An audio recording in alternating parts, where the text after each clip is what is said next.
بسم اللہ الرحمن الرحیم۔ السلام علیکم۔ آپ دیکھ رہے ہیں ہومیو ایرا۔ گزشتہ ویڈیو میں ہم نے یہ بتایا تھا کہ جو اب ہماری جو نئی سیریل چلنے والی ہے وہ ہے ڈرگ پکچر۔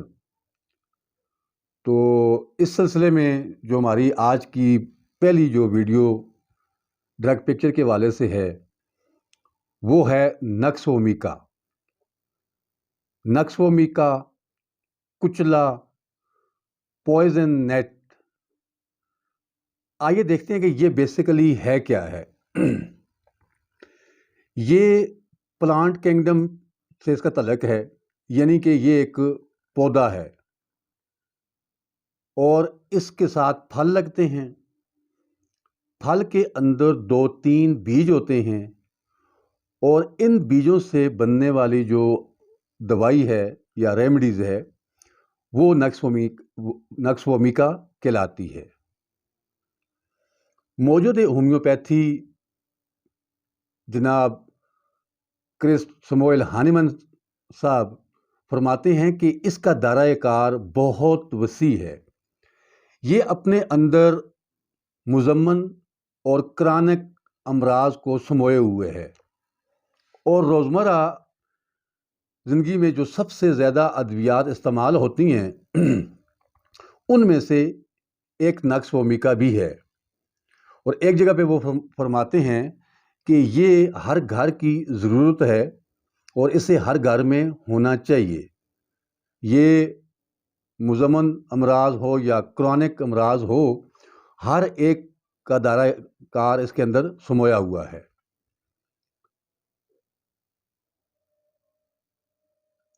بیسیکلی یہ بنیادی طور پر ایک سٹرانگ پوائزن ہے۔ یہ جو میونسپل کمیٹیاں ہوتی ہیں یہ جب کتا مار مہم شروع کرتی ہیں تو اسی زہر سے کتوں کو مارا جاتا ہے۔ اب اندازہ لگائیں کہ یہ بیسیکلی تو ایک پودا ہے، لیکن اس کی تاثیر کتنی سخت تاثیر ہے اور اس کے اندر کتنی سخت جو ہے نا وہ زہر پائی جاتی ہے کہ اس سے کتوں کو مارا جاتا ہے۔ اس تھوڑے سے مختصر سے تعارف سے آپ کو پتہ تو چل گیا ہوگا کہ نقش و میکا کیا ہے اور نقش و میکا کے جو مریض ہوتے ہیں وہ کس نوعیت کے ہوتے ہیں۔ لیکن پھر بھی چلیں ہم 1-2 مثالیں اور پیش کرتے ہیں۔ آپ نے کبھی کسی شرابی کو مکمل شراب کے نشے میں جسے دوسرے الفاظ میں مکمل ٹن بھی کہا جاتا ہے دیکھا ہوگا؟ اس کی ماہیت کیا ہوتی ہے؟ اس کی ماہیت یہ ہوتی ہے کہ وہ اپنے ہوش و حواس کھو بیٹھتا ہے، اسے کسی چیز کی کوئی خبر نہیں ہوتی۔ مومنٹ میں یہ کرتا ہے کہ وہ جو چیز بھی اس کے آگے آتی ہے اسے وہ توڑتا ہے، گالیاں دیتا ہے، مار پیٹ کرتا ہے اور خود کبھی گرتا ہے کبھی کھڑا ہو جاتا ہے۔ ایون دین کہ پھر اسے نیند آتی ہے اور وہ نیند کے غلبہ جب اس پہ طاری ہوتا ہے، نیند آتی ہے، نیند سے جب بیدار ہوتا ہے تو اسے کچھ یاد نہیں ہوتا کہ میں نے کیا کیا ہے۔ یہ مکمل تصویر ہے نقش و میکا کی۔ اسی طرح آپ نے اپنے ارد گرد بہت سی لڑائیاں دیکھی ہوں گی۔ لڑائیاں ہوتی ہیں، عام حالات میں ہوتی ہیں۔ اب ان لڑائیوں میں کیا ہوتا ہے، ایک حق پہ ہوتا ہے، ایک ناحق پہ ہوتا ہے۔ اب آپ نے کبھی غور کیا ہوگا کہ ان میں ایک شخص ایسا ہوتا ہے کہ جو لوگوں کے چھڑانے پہ یا لوگوں کے صلح کرانے پہ بھی وہ صلح پہ نہیں آتا اور وہ مسلسل لڑائی کے موڈ میں ہوتا ہے، حتیٰ کہ وہ جو اس کی اینڈنگ پوائنٹ ہوتا ہے وہ یہ ہوتا ہے کہ وہ قتل کر جاتا ہے اور بڑی آسانی سے قتل کر جاتا ہے۔ تو یہ کون ہو گیا؟ یہ نقش و میکا کی مکمل تصویر ہے۔ اب غصہ تو سب کو آتا ہے، کچھ برداشت کرتے ہیں، کچھ اپنے عقل سے کام لیتے ہیں، صلح کر دیتے ہیں، لیکن وہ صلح نہیں کرتا اور وہ قتل جیسے اقدام کا وہ مرتکب ہو جاتا ہے۔ تو یہ نقص و بھومکا کی پکچر ہے۔ اسی طرح آپ نے کئی بار آپ ٹریفک میں پھنس گئے ہوں گے، اس ٹریفک میں بہت سے ایمرجنسی والے لوگ بھی ہوں گے، بہت سے مریض لوگ ہوں گے، بعض اوقات ایسا ہوتا ہے کہ ایمبولینس ہوتی ہے وہ پھنسی ہوئی ہوتی ہے۔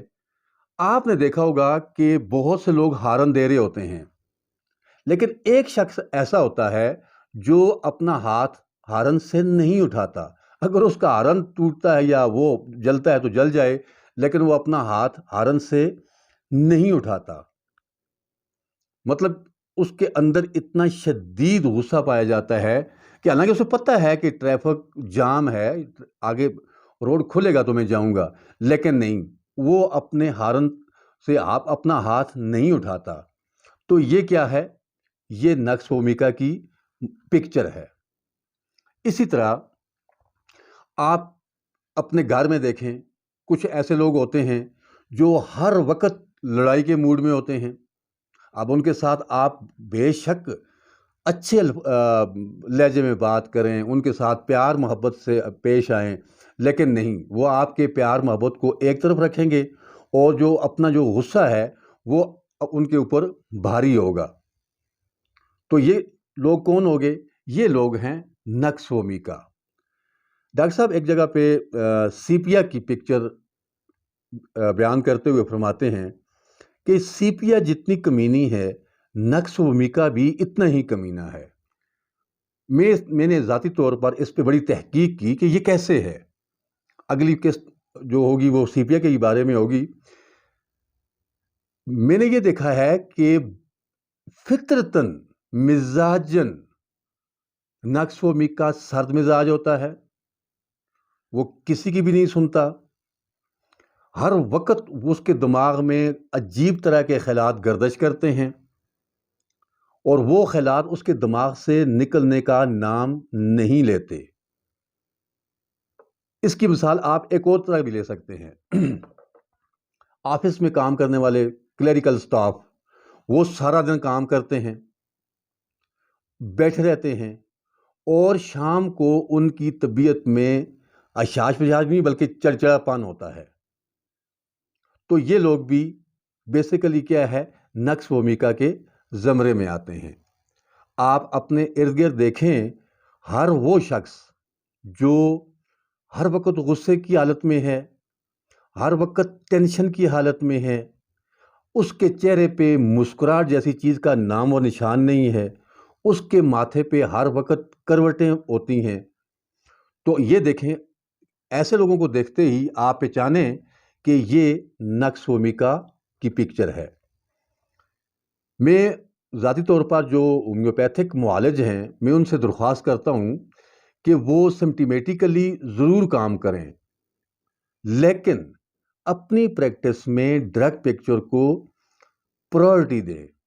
میں نے آج سے جب 15 سال پہلے پریکٹس شروع کی تھی تو میری جو پریکٹس کا دار و مدار تھا وہ تقریباً 60% ڈرگ پکچر پہ تھا۔ کئی بار ایسا ہوا ہے، ٹائم نہیں ہے، پیشنٹ آ گیا، دیکھا پیشنٹ کلکریا کارب ہے، صرف سنگل ریمیڈیز کلکریا کارب کی 1-2 خوراکیں اس کو دیں، اور ہفتے بعد اس کا جو فیڈ بیک مجھے ملا تو اس بندے نے یہ کہا کہ یار یہ آپ نے کیا جادو کیا ہے کہ میرا ایک مسئلہ ہی نہیں، میرے تو بہت سے مسئلے حل ہو گئے ہیں۔ تو ڈرگ پکچر کو اپنی پریکٹس میں پرائرٹی دیں، پہلے ڈرگ پکچر کو سمجھنے کی کوشش کریں، پھر ڈرگ پکچر کو اپنی پریکٹس میں اس کا امپلیمنٹ اس کو کریں۔ تو میں وثوق سے کہتا ہوں کہ آپ کی پریکٹس کو 4 چاند لگ جائیں گے۔ اور پھر یہ صرف ہومیوپیتھی کے لیے نہیں ہے، آج کا دور بہت فاسٹ، بہت کوئک دور ہے۔ آج کے دور میں اس علم کا ہونا ہر فرد کے پاس ضروری ہے۔ آج صبح کی بات ہے، میرے پاس ایک ماں اور ایک بیٹی اس کی آئی، تو وہ اپنے بھائی کے لیے کسی رشتے کے حوالے سے کوئی بات کر رہے تھے۔ تو انہوں نے کہا کہ سب سے مشکل کام یہ ہو گیا ہے کہ لوگوں کی پہچان نہیں ہو رہی، لوگ اندر سے کچھ ہو رہے ہیں، باہر سے کچھ ہو رہے ہیں۔ اب پھر میں نے ان کو کہا نہیں، ایسا بھی نہیں ہے، یہ بہت آسان ہے۔ صرف آپ کو علم ہونا چاہیے کہ ڈرگ پکچر کیا ہے، یہ انسان کس نوعیت کا ہے، اس کی نیچر کیا ہے. تو اتنا مشکل یہ نہیں ہے، یہ ممکن ہے، اس کو سمجھنا اتنا مشکل نہیں ہے، آسان ہے. صرف آپ فطرت کو سمجھنے کی کوشش کریں. بدقسمتی یہ ہے کہ ہم فطرت سے بہت دور ہو گئے. ایک دوسرا سب سے بڑا جو مسئلہ ہے وہ یہ ہے کہ ہم خود بھی ٹھیک نہیں ہیں. جب آپ خود ٹھیک نہیں ہیں تو آپ دوسروں کو کیسے ٹھیک کر سکتے ہیں؟ اس کے لیے سب سے پہلے اپنے آپ کو ٹھیک کرنا ضروری ہے.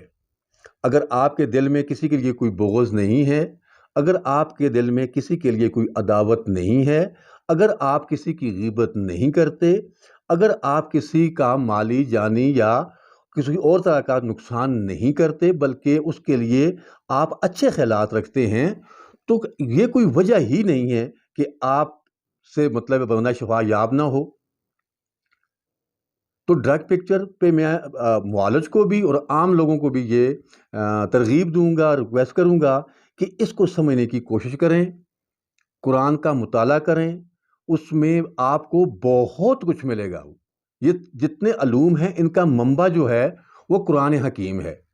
اب بدقسمتی یہ ہے کہ جو لوگ ہم پڑھتے ہیں تو یا تو ثواب کی نیت سے پڑھتے ہیں یا دکان میں گاہک زیادہ آ جائیں اس حوالے سے پڑھتے ہیں، لیکن ہم سمجھ کے نہیں پڑھتے. اور دیکھیں جنہوں نے سمجھا وہ آج سمندر کی اتھاہ گہرائیوں میں پہنچے ہیں، وہ فضا کی اتھاہ اونچائیوں میں پہنچے ہیں. لیکن بدقسمتی یہ ہے کہ ہم نے اس کو صرف دو چاند جو رسمی ٹائم ہوتا ہے اس کو استعمال کرنے کا، بس وہاں پہ استعمال کر دیتے ہیں، یا اپنے جو دروازہ ہے اس کی جو اوپر والی جگہ ہوتی ہے اس پہ رکھ دیتے ہیں کہ صبح اس سے گزر کے جاتے ہیں. تو ایسا نہیں ہے. تو اب تک کے لیے اتنا ہی. اپنی صحت کا خاص خیال رکھیے گا. اگلی جو قسط ہے وہ سیپیا کے والے سے ہوگی، اس کا انتظار کیجیے گا. دیکھیے کہ انشاءاللہ آپ اس علم سے مستفید ہوں گے اور آپ کو اس کا مزہ بھی آئے گا. تو اب تک کے لیے اتنا ہی. اپنی صحت کا خاص خیال رکھیے گا کیونکہ آپ کی ساری خوشیاں آپ کی صحت سے وابستہ ہیں. بہت شکریہ.